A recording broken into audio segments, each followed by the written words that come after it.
Hello, and welcome to the weekly web check-in video. It's exciting to think it's now springtime and we're halfway through the course and we are marching on to lesson 5. I hope you all had a wonderful weekend and a happy Easter. Let's jump right in with logistics. There are quite a few reminders and updates this week actually.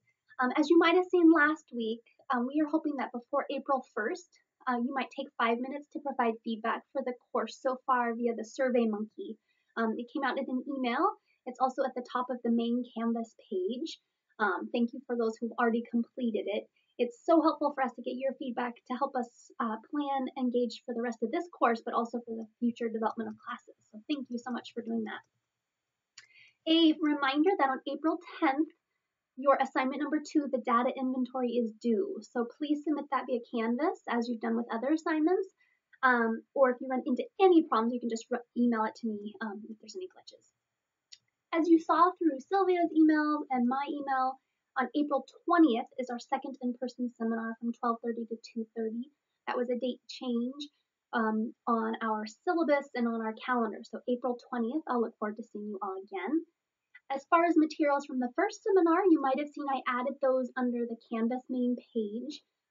We have approval now to use the rubric, so we have permission from the authors of DataWise. So there's a self-assessment tool that might be interesting for you to use with buildings or administration or in your grade level teams. So those are all up there as resources. And most importantly, enjoy these next few days and happy spring break. Discussion forum posts. This week's forum posts were even more fun to read than usual, given the scenarios that many of you opted to reflect on, especially question 4 too, which connected the work and ongoing learning that's happening in here with the work in your classrooms as teachers and teacher leaders. So let's jump right into question 1. This question focused on the evaluation and conclusions that you drew of assessments that you were given. Just a few of you answered this question, and what was neat though, those that did answer this question, was you analyzed assessments that were given in the room just this last week, so it was very timely. Comments from this included, for the most part, that the assessments didn't usually reflect what students ultimately had to do. Comment that came up quite a bit in question 4 as well, where there wasn't much an alignment. And many people noted the challenge that arises in modifying and adjusting assessments between you and grade level colleagues, because assessment is also a large component of culture, as Amy really nicely pointed out. In question 2 and 3, we focused on scenarios, and question 2 really related nicely with this idea of assessment being part of a grade level building and school culture that Amy mentioned. And Melissa reiterated the importance that all have an agreed upon understanding and purpose of the assessments, adding that by making this analysis process more meaningful, perhaps all these teachers would begin to appreciate it. Kevin then looked at question 3, which focused on helping a group of teachers to build a common assessment, an area it seems like many of you are looking as a next potential step. And this addressed many of the struggles mentioned, again, like I said, that came in question 4. And he suggested working to compare various forms of assessment to show how each can yield a different kind of data for different purposes in order to decide what type of information the team is really wanting. And finally, most posts were focused on question 4, connecting this lesson to each of your work.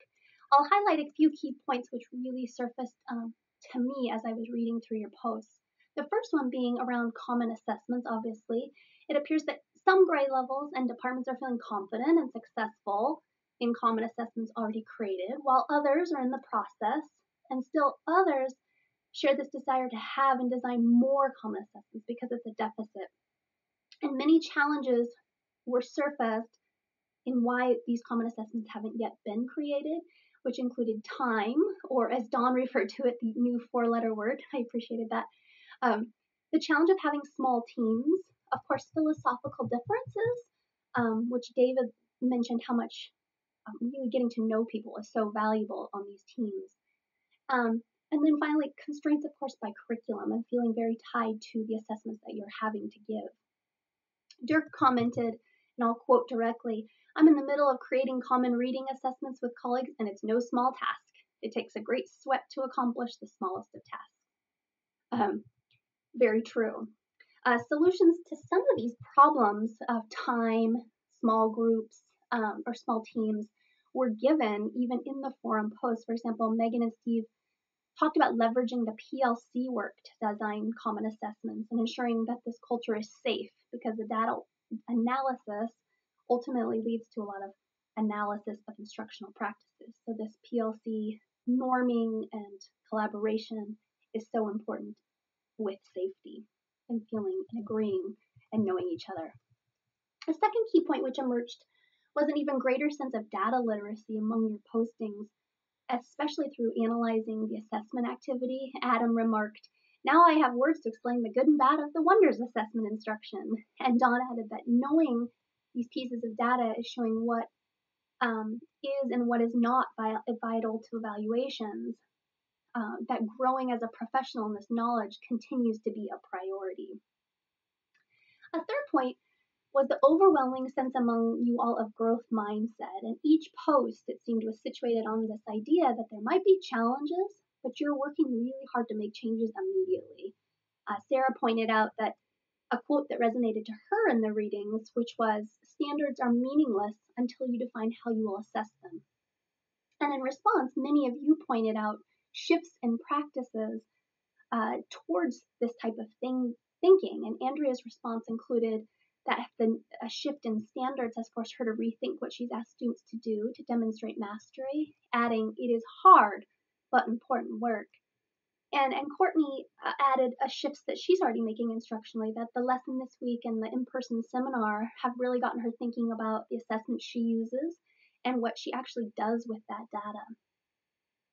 And finally, a last key point that seemed to surface from this question 4 revolved around collaboration on teams, within grade levels, departments, and across buildings, as well as this idea of having a shared district vision. A frustration which surfaced was around whether to start this collaborative process around assessments or to wait for district initiative. And Dirk commented on just diving in and not waiting. It may be one grade level at a time, but the work is starting to get done. And I appreciated seeing this collaboration and idea of getting started.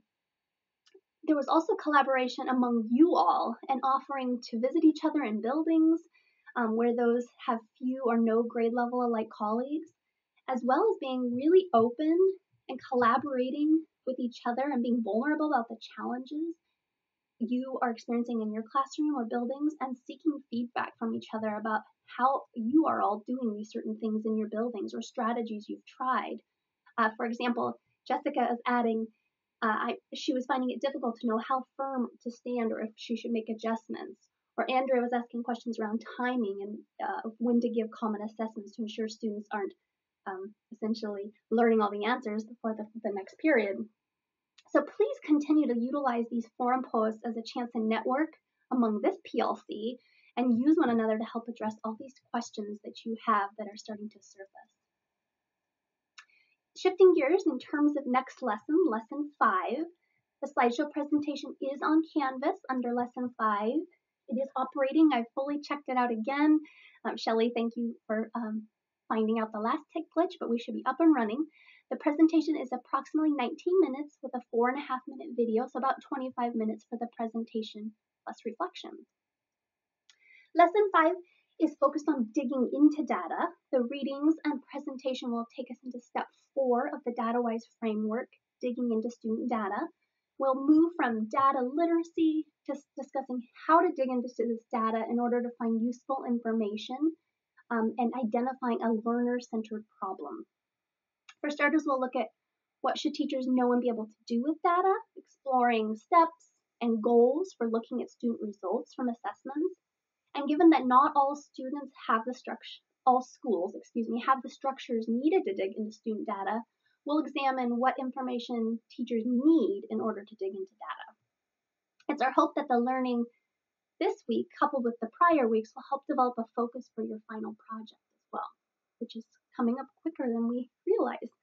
You will need to open or download a sample tests and assessments, which are located under the module 5 on Canvas, to use during these slides. So if you have any trouble accessing those, just let me know and I can send them your way.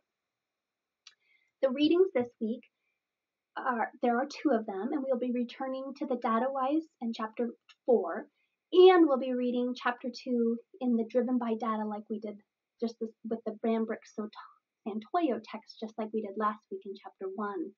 Both readings have similar insights into how to dig into data, but they also offer their own approach into how to investigate and identify this learner-centered problem idea.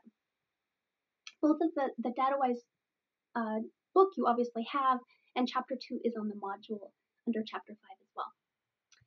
Discussion posts. There is a post due for lesson 5 by Thursday, April 7th, and then responding to 2 colleagues by Monday, April 11th. I extended that to hopefully ease you back into the work world after spring break. So Monday, April 11th. That should do it for this week. I hope you have a wonderful week ahead. Enjoy these last few days before spring break. Enjoy your break and time away. Bye.